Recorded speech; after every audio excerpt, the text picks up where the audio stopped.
I have this framework around startups versus big companies in that startups are not miniatures of big companies, where every single function that exists in the big company exists also in the startup. In fact, most things that big companies have, there are no equivalent in a small startup.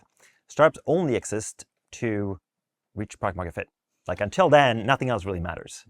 And which means most of the things you end up spending money on at a big companies, there is not like a mini spend on that in a small company. It just doesn't exist at all.